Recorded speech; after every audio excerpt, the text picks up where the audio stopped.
Sagesse de l'interdiction de la musique. Allah Azza wa Jal nous a légiféré toutes choses bénéfiques pour le cœur et les œuvres.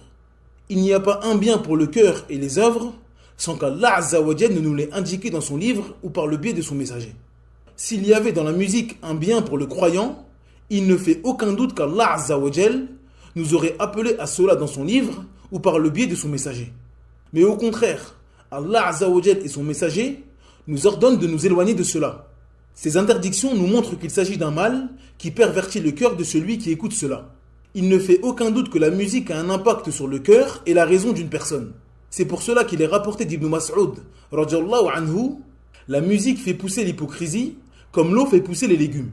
Il est également rapporté, ne se réunissent pas dans le cœur du serviteur le Coran du tout miséricordieux et le Coran de Shaitan. Il s'agit de la musique. Le musulman sincère n'a qu'à réfléchir 2 minutes sur la situation de ceux qui passent leur temps à écouter de la musique.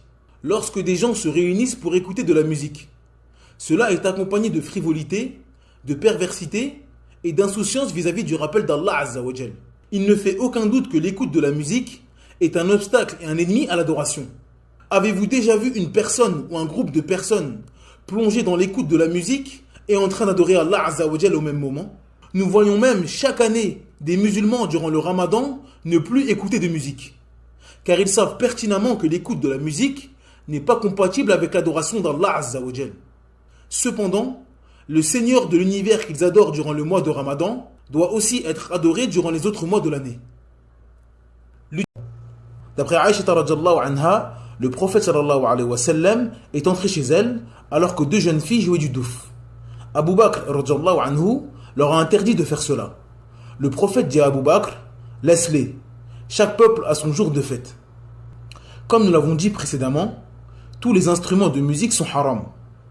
Celui qui autorise un instrument de musique doit ramener une preuve du Coran ou de la Sunna. Ces hadiths nous montrent clairement la permission de l'utilisation du douf pour la femme durant le mariage et les 2 fêtes du Eid. Le comportement d'Abu Bakr radhiyallahu anhu montre que l'origine des instruments de musique est haram, car il a tout de suite réprimandé les 2 jeunes filles. Mais le prophète sallallahu alayhi wa sallam l'en a empêché pour une raison, c'est-à-dire le Eid.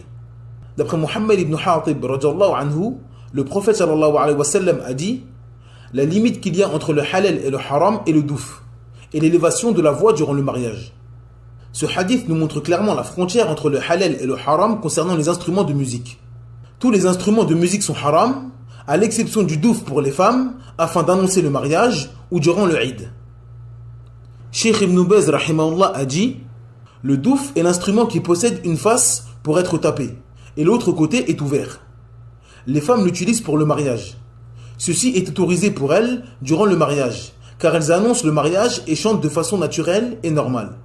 Elles font des éloges sur le mari et sa famille, ainsi que la mariée et sa famille. Concernant les instruments et les chants qu'Allah a interdits, l'éloge de l'alcool, de la fornication ou tout ce qui est blâmable, ceci n'est pas permis. Fin de citation. Le jugement des anashids. Cheikh al-Uthaymin rahimahullah a été questionné concernant le fait d'écouter des anashids. Il a répondu: il ne m'est pas possible de donner un jugement général, car les anashids sont différents. S'il s'agit d'anashids vils qui ressemblent à de la musique, ceci est haram. S'il s'agit d'anashids avec de jolies voix qui tentent celui qui écoute, ceci est haram. S'il s'agit d'anashids qui comportent des paroles et des sens faux, ceci est haram. S'il s'agit d'anashids accompagnés d'instruments de musique, ceci est haram. C'est pour cela que je ne peux pas donner un jugement général concernant cela, ou une interdiction générale tant que je n'ai pas regardé ce que cet anashid contient et implique. Il peut être également composé de rappels qui incitent à l'écoute du livre d'Allah, de hadiths prophétiques, d'exhortations, de jugements de jurisprudence ou d'autres choses de bien. Fin de citation. En résumé, pour obtenir le jugement religieux d'un anashid, il faut regarder sa composition, à quoi il appelle et son intérêt. Si cet anashid contient des choses haram, telles que des paroles contraires à la religion ou des instruments de musique, il ne fait aucun doute que cela est haram. Si cet anashid est une porte à l'innovation, telle que les chants de dhikr, qui sont souvent écoutés et répétés en boucle par des gens, ceci est également haram. Le dhikr est une adoration. Le prophète Mohammed sallallahu alayhi wa sallam nous a indiqué comment évoquer Allah Azza wa Jal. Il n'est pas permis aux musulmans de faire une adoration d'une manière qui n'a pas été légiférée par Allah Azza wa Jal. Pour plus d'informations concernant le dhikr, je vous invite à regarder la vidéo sur la définition du mot dhikr. Le lien est dans la barre de description. Si cet anachid éloigne du rappel d'Allah et est composé de paroles frivoles et inutiles, alors il entre dans tous les versets que nous avons cités précédemment. Et il est donc haram également.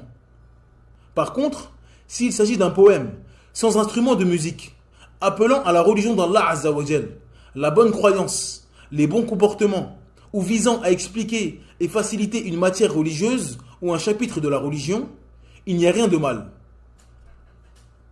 Réponse à ceux qui autorisent la musique. Il faut savoir que les savants qui rendent licite la musique se basent sur deux grands arguments. Toute leur argumentation tourne autour de ces deux arguments. Si ces arguments tombent, leur avis qui consiste à rendre la musique licite tombe également. Nous allons donc tenter de répondre à ces deux arguments. Et il faut également savoir que le premier savant à avoir rendu la musique licite est Ibn Hazm, rahimahullah, qui est mort en 456 de l'Hégire. Vous ne trouverez pas de compagnons du prophète Mohammed sallallahu alayhi wa sallam, ni de tabi'in, ou leurs élèves, tels que l'imam Abu Hanifa, l'imam Malik, l'imam Shafi'i ou l'imam Ahmed, autoriser la musique. Ils suivent tous l'avis d'Ibn Hazm, qui est né plus de 300 ans après le prophète Mohammed sallallahu alayhi wa sallam. L'origine dans les choses mondaines est la permission. Le premier argument de ces savants est la règle al-aslu fil ashya al-ibaha. L'origine dans les choses mondaines est la permission. Ils utilisent cette règle pour dire que la base dans les choses qui ne concernent pas l'adoration est la permission. Donc, celui qui veut interdire une chose mondaine doit ramener une preuve. Cette règle est connue et juste sans l'ombre d'un doute. Donc nous leur répondons que nous n'allons pas leur ramener une preuve de l'interdiction de la musique, mais plusieurs. Nous avons déjà ramené des versets et des hadiths concernant l'interdiction de paroles vaines et futiles, ainsi que l'interdiction des instruments de musique. Nous leur demandons donc de respecter la règle qu'ils ont eux-mêmes utilisée. Ils ont dit que l'origine dans les choses était la permission, sauf si une preuve montrait le contraire. Nous avons cité précédemment des preuves de l'interdiction des paroles futiles et vaines et des instruments de musique. Il est donc obligatoire pour eux de suivre ces preuves. S'ils nous répondent que les versets du Coran ne stipulent pas clairement la musique et qu'il n'est pas possible qu'Allah Azza wa Jal interdise une chose sans la citer nommément, nous leur disons que l'analogie est tout à fait possible. Et nous avons vu dans la vidéo sur la définition de l'analogie qu'il s'agit d'une preuve en islam. Je vous invite donc à regarder cette vidéo. Le lien est dans la barre de description. Il n'y a aucun texte qui nomme précisément l'interdiction de la cocaïne, le cannabis ou n'importe quelle autre drogue que nous avons de nos jours.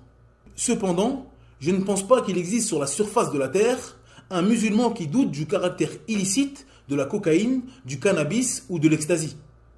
Il n'y a pas besoin de débattre pendant des heures pour accepter que la musique est soit composée de shirk, mécréance, innovation religieuse, obscénité ou futilité. Il ne fait aucun doute que le Coran et la Sunna interdisent cela. La musique est donc interdite pour toutes ces raisons.